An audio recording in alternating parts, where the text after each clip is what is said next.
The massive space station floated in the dark void like a glowing city among the stars.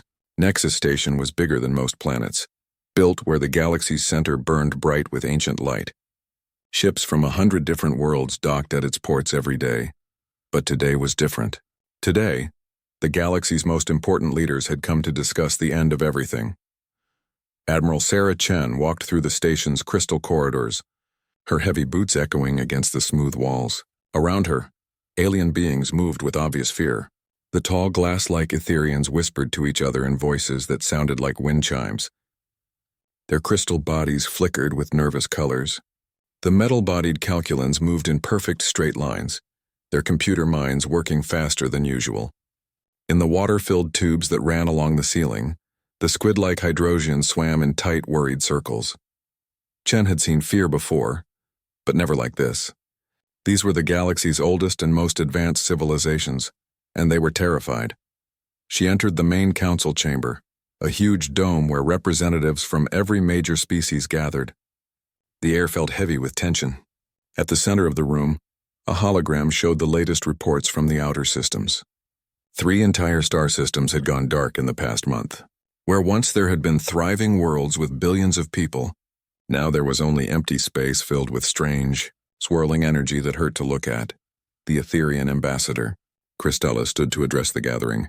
Her tall, transparent body caught the light and threw rainbows across the chamber walls.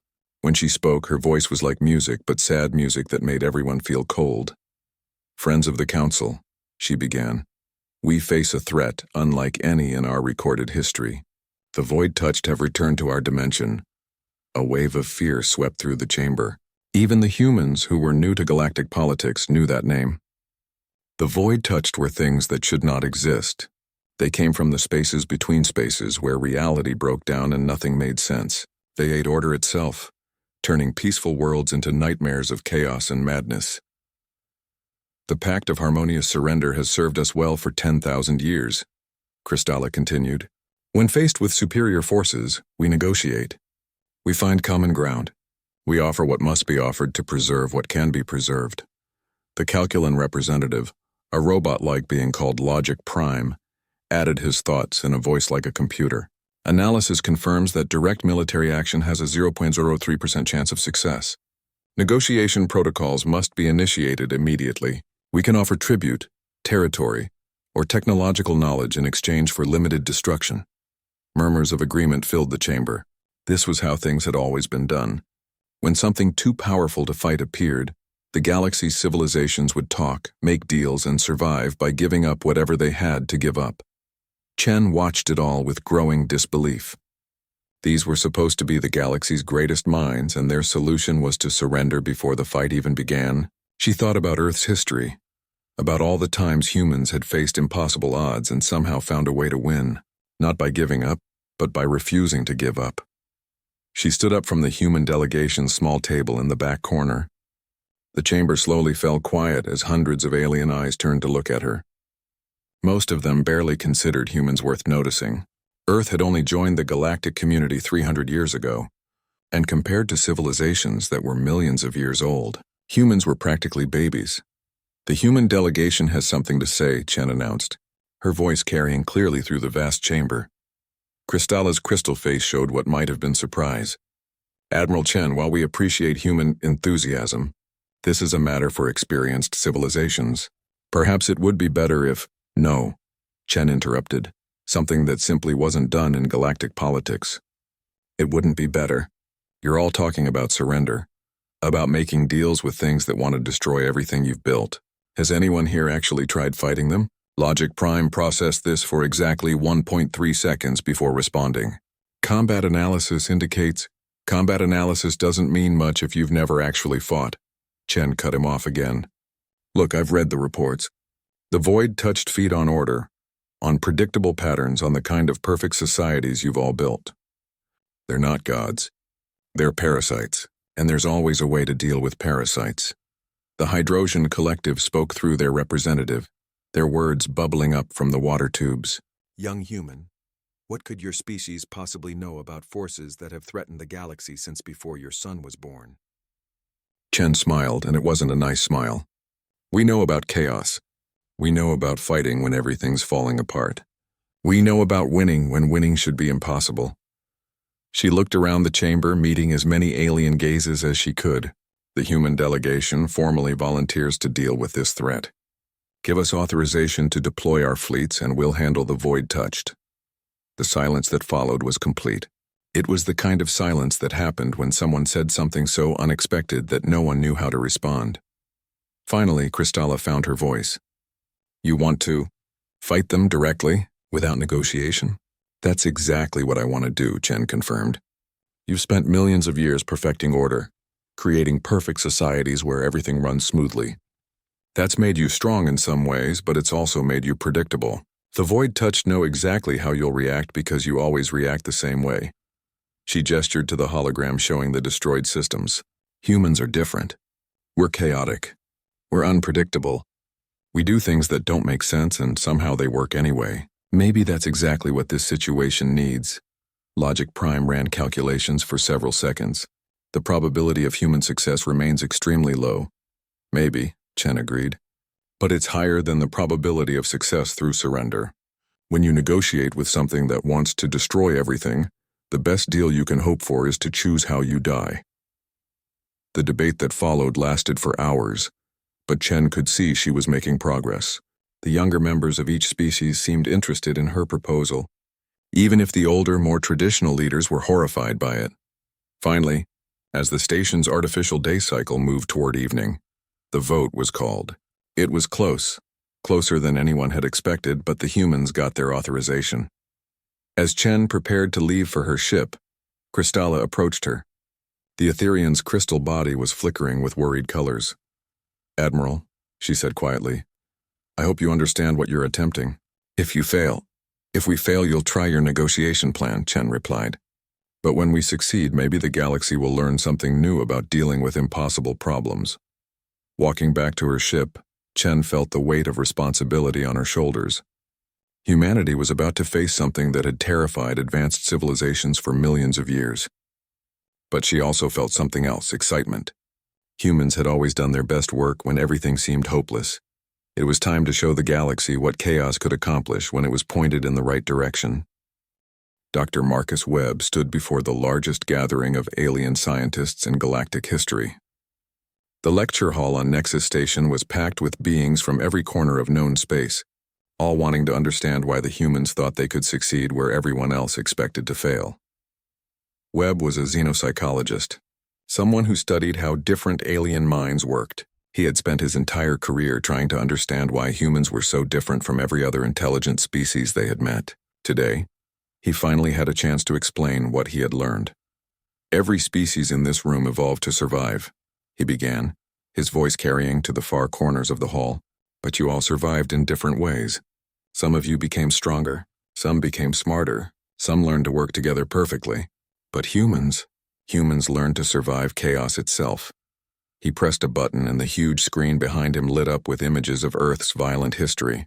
Volcanoes erupting, asteroids crashing into the planet, ice sheets covering entire continents. Our homeworld tried to kill us every few thousand years. Webb continued. Ice ages, supervolcanoes, asteroid impacts, massive climate changes. Most species would have gone extinct. But humans adapted by becoming comfortable with uncertainty. A calculant scientist raised one of his metal arms. This does not compute. How does comfort with chaos provide survival advantage? Webb smiled. Let me tell you about Captain Rosa Martinez. The screen changed to show the battle records from last year's pirate conflict.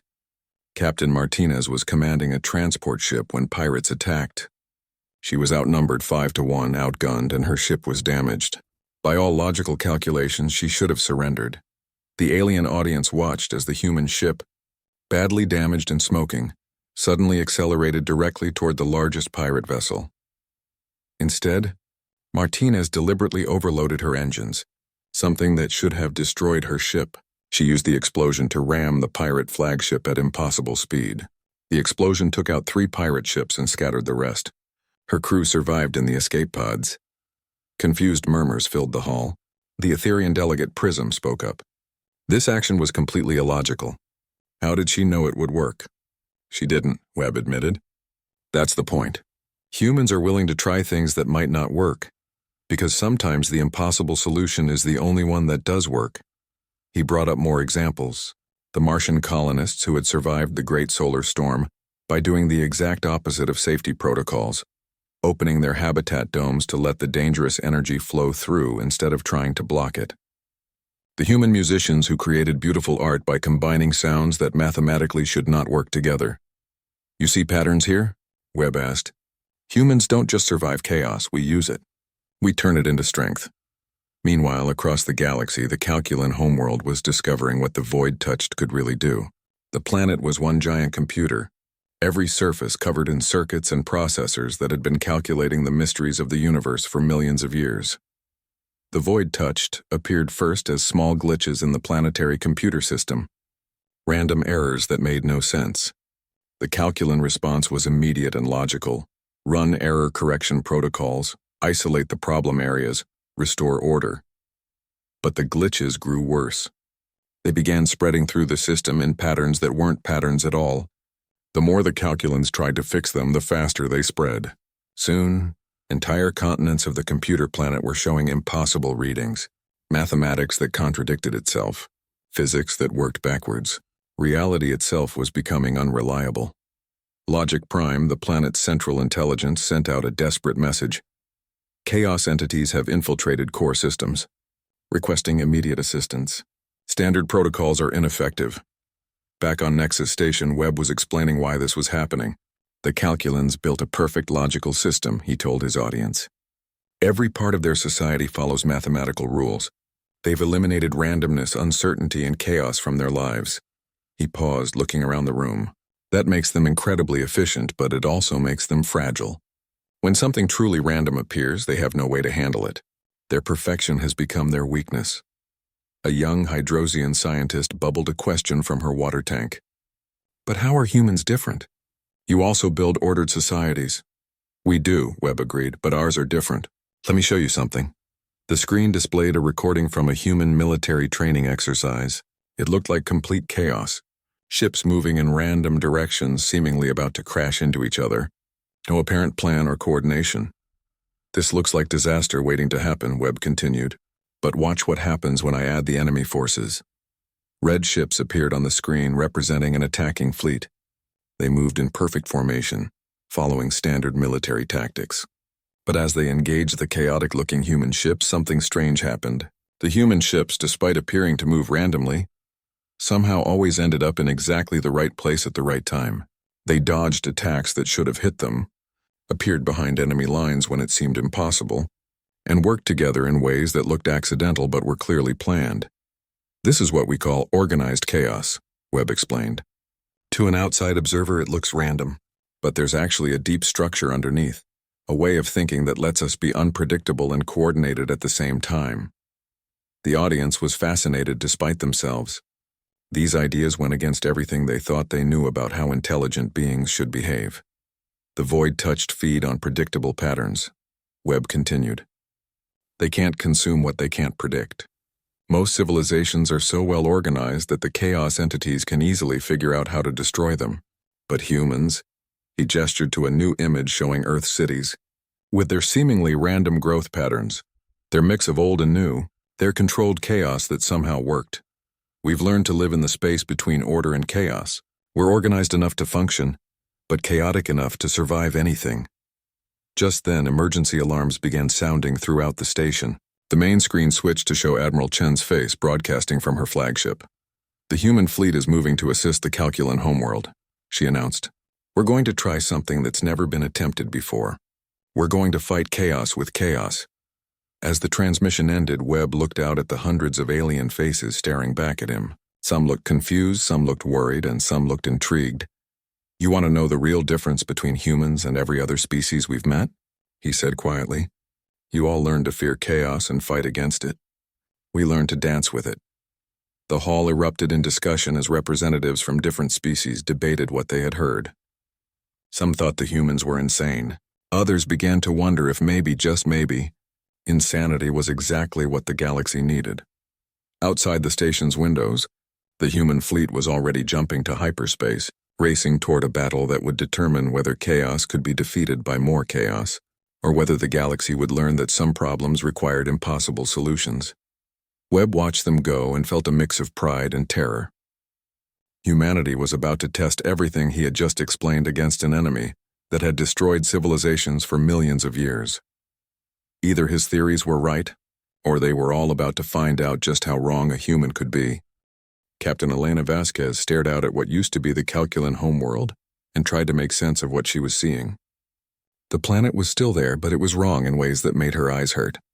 Parts of it seemed to exist in several places at once. The surface flickered between different colors that had no names, and floating around it, space itself was twisted into shapes that geometry said were impossible.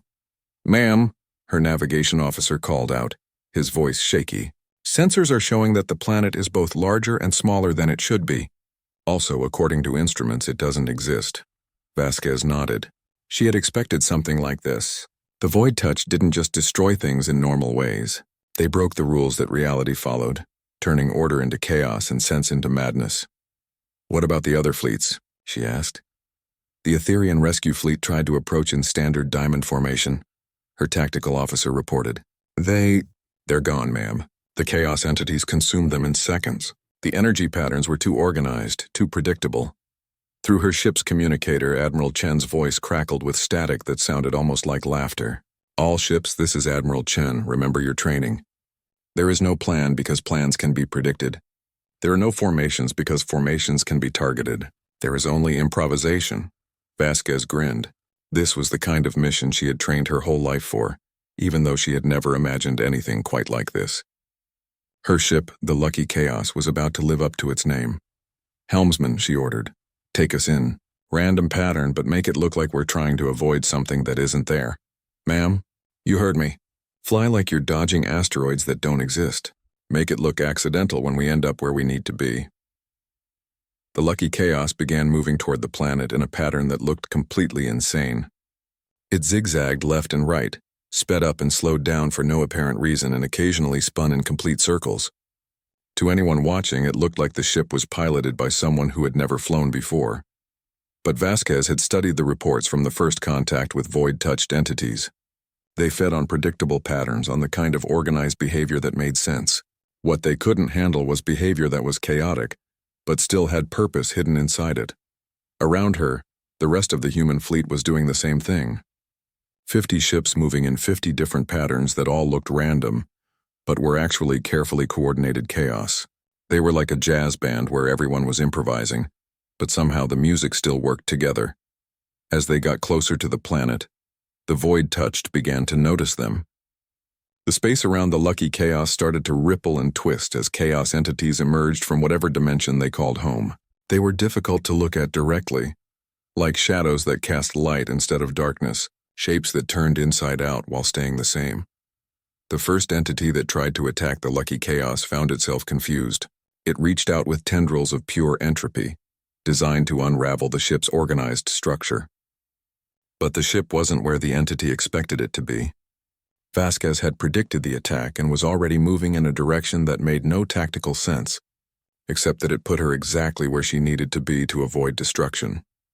"All ships," Admiral Chen's voice came over the communication system, "initiate Jazz Protocol. Remember, we're not fighting these things. We're playing with them." The Jazz Protocol was something human military strategists had developed for fighting opponents who could predict normal tactics. Instead of following established battle plans, each ship captain was supposed to improvise based on what the other ships were doing. Like musicians in a jam session, Commander Singh, piloting the destroyer Cosmic Storm, saw the Lucky Chaos spin through a reality distortion and decided to try something similar. He flew his ship directly into a space-time anomaly, but instead of being destroyed, he used the chaos energy to boost his engines and come out the other side, moving twice as fast as should have been possible. Lieutenant Murphy, commanding the frigate Probable Cause, watched Singh's maneuver and built on it. She flew her ship into a different anomaly while firing her weapons, causing the energy beams to bend through impossible angles and hit 3 different void-touched entities at once. The chaos entities were becoming frustrated. They had spent millions of years fighting civilizations that responded to threats in predictable ways. Panic and orderly retreat, desperate last stands following military doctrine, logical attempts to find weaknesses and exploit them. But these humans were doing something completely different. They were having fun. Captain Vasquez laughed as she piloted her ship through a space-time loop that let her attack the same void-touched entity from 3 different directions simultaneously. "You know what?" she called out to her crew. "I think these things have never encountered anyone who thought chaos was entertaining." On the planet's surface, the Calculan survivors were watching in amazement as the human ships danced through the chaos field that had trapped them for weeks. Logic Prime, his computer mind struggling to process what he was seeing, managed to send a message to the lucky chaos. "Human vessel, your actions make no logical sense. How are you surviving when our most advanced ships were destroyed instantly?" Vasquez opened a channel back to him. "Logic Prime, that's exactly why we're surviving. You tried to make sense of something that doesn't make sense. We're just going with it." As the battle continued, something unexpected began to happen. The void-touched entities started to slow down, to hover in space as if they were thinking. For the first time in their existence, they had encountered beings who treated chaos as a creative force, rather than something to be feared. Commander Torres, piloting the cruiser Beautiful Disaster, noticed it first. "Admiral," she reported, "I think one of them is trying to communicate." The entity she was referring to had stopped attacking and was instead moving in patterns that almost looked like the dance the human ships were performing. It was copying their chaotic movements, but with its own alien variations. Admiral Chen, watching from her flagship, made a decision that went against every military manual ever written. "All ships stop attacking. I think they want to talk." The human fleet stopped firing but continued their chaotic movements. The void-touched entities responded by moving in similar patterns, creating what looked like an impossible ballet performed by ships and beings of pure entropy. Dr. Webb, monitoring the situation from a safe distance, was recording everything. "This is unprecedented," he whispered to his instruments. "They're communicating through art, through the language of controlled chaos." For several hours the dance continued. Humans and chaos entities moved together through space, each group learning from the other. The humans discovered that the void-touched weren't mindlessly destructive. They were artists of entropy, creating beauty through the breakdown of order. The void-touched, for their part, realized that these strange beings actually understood what they were doing. Unlike every other species they had encountered, the humans appreciated chaos as something more than just destruction. Finally, the largest of the chaos entities approached Admiral Chen's ship. Instead of attacking, it began to pulse with colors that somehow conveyed meaning. Chen found herself understanding without knowing how. The entity was asking a question. "Why do you dance with destruction instead of fleeing from it?" Chen thought for a moment, then had her ship perform a complex maneuver that spelled out her answer in movement. "Because destruction and creation are the same thing, just viewed from different angles." The response from the void-touched was immediate. The chaos field around the Calculan homeworld began to stabilize. The impossible geometries slowly returned to normal space. The entities weren't leaving, but they were no longer actively destroying everything around them. As the human fleet regrouped, Vasquez opened a channel to Admiral Chen. "Ma'am, did we just become the first species in galactic history to make friends with forces of pure chaos?" Chen looked out at the strange beings who were still dancing through space around her ships and smiled. "I think we just proved that there's no such thing as an enemy you can't learn to work with, as long as you're willing to try something completely insane." The galaxy was about to learn that sometimes the impossible solution was the only one that worked. The news of humanity's success spread across the galaxy faster than light itself, carried by quantum communication networks that connected every civilized world. But the reactions were far from universally positive. On the crystal world of Etheria Prime, Hierarch Crystallos stood before a gathering of the most conservative leaders in the galaxy. His tall, transparent body pulsed with angry red colors as he addressed the crowd. "These humans have not saved us," he declared, his voice ringing like broken glass. "They have doomed us all. By communicating with the agents of chaos, they have shown that they are no better than the entities themselves. How long before they turn their chaotic nature against us?" Similar meetings were taking place on dozens of worlds. The Order Supremacists, as they called themselves, saw humanity's success as proof that humans were dangerous. If they could work with chaos entities, what did that say about human nature? But not everyone agreed. On the aquatic world of Hydros, The collective minds of the Hydrosian people were having a very different discussion.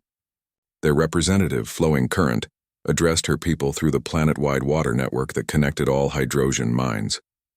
Perhaps, she suggested, her thoughts rippling through the vast ocean, we have been approaching survival in the wrong way. The humans have shown us something new. Maybe it is time we learned from them instead of fearing them. The galaxy was splitting into 3 groups. The harmonists, led by species like the Hydrosians, wanted to study and understand human methods. The purists, dominated by the Etherians, demanded that humans be quarantined before they could spread their chaotic influence.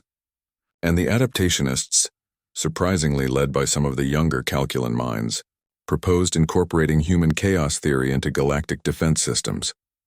Admiral Chen found herself at the center of this political storm when she returned to Nexus Station. As she walked through the corridors, she could feel the tension in the air. Some aliens looked at her with respect, others with fear, and a few with barely concealed hostility. Dr. Webb met her at the docking bay, his face grave. Admiral, we have a problem. 3 different factions are demanding your immediate appearance before emergency council sessions. The political situation is getting out of hand. Chen nodded. She had expected this. What about our friends? She asked, referring to the void-touched entities that had followed the human fleet back to civilized space. That's part of the problem, Webb replied. They're still here, still trying to communicate. Some species see that as proof that you're in league with them. As they made their way to Chen's quarters, Webb briefed her on what his research team had discovered. Admiral, we've made a breakthrough in communication with the captured entity we've been studying. What we've learned is disturbing. In a secure laboratory deep within the station, a void-touched entity floated in a specially designed containment field. It wasn't really imprisoned, Webb explained, but rather choosing to stay so it could learn about these strange beings who danced with chaos. Tell her what you told me, Webb said to the entity, the chaos being pulsed with colors that somehow conveyed meaning directly into Chen's mind. What she learned made her sit down heavily in the nearest chair. The void-touched weren't random destroyers. They were gardeners of a sort, cosmic maintenance workers whose job was to prevent the universe from becoming too stable, too ordered, too predictable. Every few million years, when civilizations became so advanced and organized that they stopped growing and changing, the chaos entities would appear to break up the stagnation. They're like a forest fire, Chen said slowly, understanding dawning in her eyes. Destruction that makes room for new growth. The entity pulsed agreement. It showed her images of civilizations from millions of years ago, species that had achieved perfect order and then simply stopped. They became so efficient, so predictable that they stopped evolving, stopped creating, stopped living in any meaningful way. The heat death of creativity, Webb murmured. They prevent universal stagnation by introducing controlled chaos. But there was more. The entity revealed that humans weren't unique in their ability to handle chaos.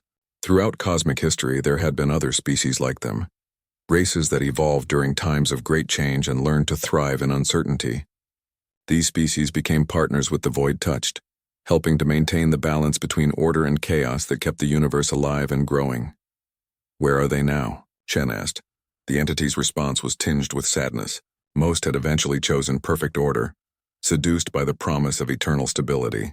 They had given up their chaotic nature to become like the other advanced civilizations, at which point they too became stagnant and had to be recycled. Chen felt a chill run down her spine. And if we follow the same path? The entity's meaning was clear. Humanity faced a choice. They could maintain their chaotic nature and become partners in maintaining cosmic balance, or they could choose the path of order and eventually face the same fate as every other civilization. Before Chen could respond, alarms began blaring throughout the station. Emergency broadcasts filled the communication channels with reports of a massive fleet approaching Nexus Station. But this wasn't a void-touched fleet. It was Etherian, led by Hierarch Crystallos himself. "This is Hierarch Crystallos of the Etherian Order Fleet," came the broadcast. "We demand the immediate surrender of all human personnel and their chaos entity allies. The galaxy will be purified of chaotic influence beginning now." Chen raced to the command center, where she found chaos of a different kind. Half the station's population was panicking. The other half was preparing for war. The harmonists and adaptationists were trying to organize a defense. while the purists were attempting to open the docking bays to let Kristallos' fleet in. Admiral, Captain Vasquez's voice crackled over the communication system from the Lucky Chaos. We're reading massive weapons signatures on those Etherian ships. They're not here to negotiate. Chen looked at the tactical display and felt her heart sink. The Etherian Order fleet was huge, equipped with weapons that could sterilize entire planets. They had come prepared for war against chaos itself. But then something unexpected happened. The space around Nexus Station began to ripple and twist as dozens of void-touched entities materialized. For the first time in cosmic history, the agents of chaos had come not to destroy, but to defend. The largest of the entities positioned itself between the station and the Etherian fleet, its form shifting through impossible geometries as it broadcast a message that every being in the system could understand. We protect the dancers. We defend the artists of controlled chaos. Kristallos' response was immediate. See how the humans have corrupted the very forces of entropy. They have turned chaos entities into their weapons. But Chen realized this was exactly the wrong way to look at it. The void-touched weren't becoming weapons. They were becoming something they had never been before. Allies. For the first time in their existence, they had found beings who understood that chaos and order weren't enemies, but partners in the dance of creation. All human ships, Chen broadcast on the fleet frequency, prepare for defensive operations. But remember, we're not just fighting for ourselves. We're fighting for a new way of thinking about the universe itself. As the two fleets faced each other across the void, Chen realized that this battle would determine more than just humanity's fate. It would decide whether the galaxy would continue its slow slide toward perfect, sterile order, or whether it would learn to embrace the chaotic creativity that kept the universe alive. The void-touched entities began to move in their characteristic impossible patterns. But this time they were joined by human ships flying in coordinated chaos. Together, they formed something that had never existed before. An alliance between order and entropy. A partnership between chaos and creation. The real battle was about to begin, and the future of galactic civilization hung in the balance. The battle for the future of galactic civilization began not with weapons fire, but with words. Hierarch Kristallos stood on the bridge of his flagship, the Perfect Order, and broadcast his ultimatum across all frequencies. Beings of the galaxy, you have seen how chaos corrupts. The humans have allied themselves with the very forces that seek to destroy all we have built. Choose now. Perfect order and eternal peace, or chaotic destruction and endless war. Admiral Chen responded from Nexus Station, her voice carrying to every ship and station in the system. Hierarch Kristallos, you're offering a false choice. This isn't about order versus chaos. It's about growth versus stagnation, creativity versus sterility, life versus eternal sleep. Around them, the two fleets faced each other across the void. On one side, the Etherian Order fleet moved in perfect formation, their crystal ships gleaming with the light of weapons that could reshape matter itself. On the other side, human vessels danced in chaotic patterns alongside void-touched entities whose forms hurt to look at directly. But the real battle wasn't between the fleets. It was happening inside Nexus Station itself, where representatives from across the galaxy were making the most important choice in cosmic history. Dr. Webb stood in the main council chamber, which had been transformed into something unprecedented, a space where beings of order and chaos could coexist. Human engineers had worked with void-touched entities to create a room where the laws of physics were flexible. Parts of the chamber followed normal reality, while other sections existed in controlled chaos where impossible things became possible. Look around you, Webb said to the assembled representatives. Etherians, Calculans, Hydrosians, and dozens of other species, all sitting in the same room with beings of pure entropy. And what's happening? Are you being destroyed? Are you being driven mad? The answer was obvious. The alien representatives were not only surviving but thriving. The Etherian delegate, Prism, found that her crystal body could take on new shapes in the chaos zones, forms of beauty she had never imagined. The Calculan representative, Logic Prime, discovered that his processing power actually increased when he embraced uncertainty instead of fighting it. This is impossible, Kristallos broadcast from his ship. Order and chaos cannot coexist. One must dominate or all will fall to entropy. That's where you're wrong, Chen replied. She gestured. and the main view screen in the council chamber showed images from across the galaxy. Humans have been sending chaos consultants to worlds that volunteered for our programs. Look at the results. The images showed something remarkable. On worlds where humans had introduced controlled chaos, creativity was flourishing. Art was becoming more beautiful, science was advancing faster, and people were happier. The rigid perfection that had defined galactic civilization for millions of years was giving way to something more vibrant and alive. But Kristallos wasn't convinced. You show me temporary gains bought with long-term destruction. Chaos always wins in the end, does it? The voice came from an unexpected source, one of the void-touched entities itself. Through the translation systems humans had developed, its words reached every being in the system. We are not destroyers. We are, how do you say, recyclers. We break down what has become too rigid so that something new can grow. The entity shared images from across cosmic history, showing civilizations that had achieved perfect order, and then simply stopped growing, stopped creating, stopped truly living. Your hierarch would turn the galaxy into a museum, beautiful and perfect and dead. We offer the gift of eternal change, eternal growth, eternal life. It was then that the Hydrosian Collective made their decision. Flowing Current, speaking for billions of minds, announced, "The Hydrosian worlds choose the path of balance. We will learn from both order and chaos." One by one, other species followed. The younger Calculan minds, led by a progressive AI called Innovation Prime, declared their independence from the rigid logic of their elders.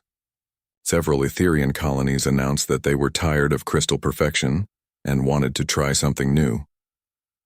Kristallos watched his support crumble and made a desperate decision. If you will not see reason, you will see force. All ships target the chaos entities. We will burn this corruption from the galaxy.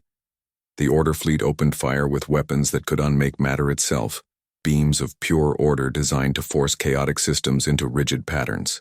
But something incredible happened when those beams struck the void-touched entities. Instead of being destroyed, the chaos beings absorbed the order energy and used it to create something beautiful. The beams of rigid light became swirling patterns of color and energy that danced through space like living.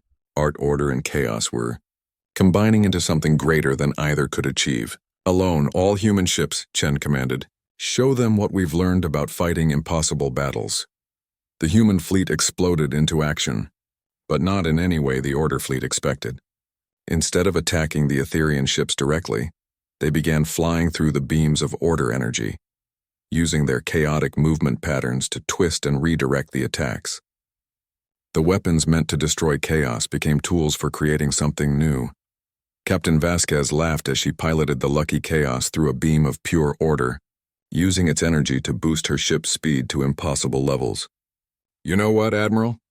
I think they just gave us exactly what we needed to show them they're wrong. The battle became something unprecedented, a demonstration of how order and chaos could work together. Human ships used Etherian order weapons to power chaotic maneuvers, while void-touched entities absorbed the attacks and transformed them into displays of impossible beauty.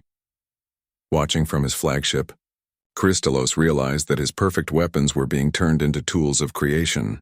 "This is not possible," he whispered. "Order cannot serve chaos." "It's not serving chaos," Chen replied, her ship dancing through another order beam. "It's dancing with it." The demonstration continued for hours, with human and chaos entity forces working together to turn weapons of destruction into tools of art. But the real victory came when some of the Etherian ships began to break formation. Young Etherian pilots, inspired by what they were seeing, started to experiment with their own movement patterns. Instead of flying in perfect lines, they began to introduce small variations, tiny amounts of chaos into their ordered formations. The results were beautiful. Crystal ships that moved like living things, formations that were both orderly and free. "Stop." Kristallos commanded his fleet. "Return to formation. Do not let the chaos corrupt you." But it was too late. The idea had spread. Across his fleet, Etherian crews were discovering that a little bit of chaos made their perfect order more beautiful, more alive, more real. The war ended not with destruction, but with transformation. Kristallos, seeing his fleet choosing balance over rigid order, finally understood what humans had been trying to tell everyone. Perfect order wasn't perfect at all. It was just another form of death. In the months that followed, the galaxy began to change in ways no one had imagined. The Chaos Order Synthesis Protocol became the foundation for a new kind of civilization. Species learned to introduce controlled chaos into their societies, making them stronger and more adaptable. Humans became chaos consultants, traveling between worlds to help other species find their own balance between order and entropy. The Void Touched evolved too. Instead of appearing every few million years to destroy stagnant civilizations, they became partners in maintaining cosmic balance. They worked with humans to identify societies that were becoming too rigid and helped introduce the creative chaos needed to keep them growing. Admiral Chen, now the galaxy's first Chaos Ambassador, stood in the new council chamber on Nexus Station. Around her, representatives from hundreds of species worked together in ways that would have been impossible before. Etherians whose crystal forms shifted and flowed like living things. Calculans who used controlled randomness to solve problems that pure logic couldn't handle. Hydrosians who had learned to love the chaos of ocean storms. Through the great windows of the station, she could see the new fleet formations that protected galactic space.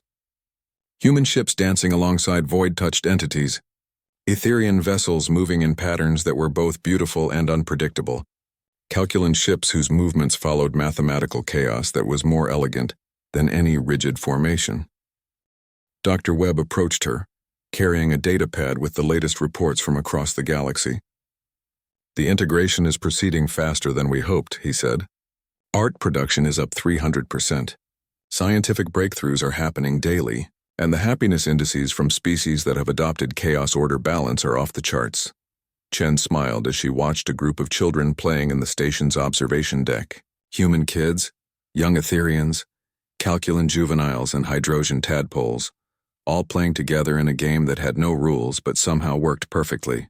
Their laughter echoed through the chamber, the sound of a galaxy that had learned to dance with chaos instead of fearing it. "You know what the best part is?" Chen said to Webb. "We didn't save the galaxy by defeating chaos. We saved it by teaching everyone that there was never anything to defeat in the first place."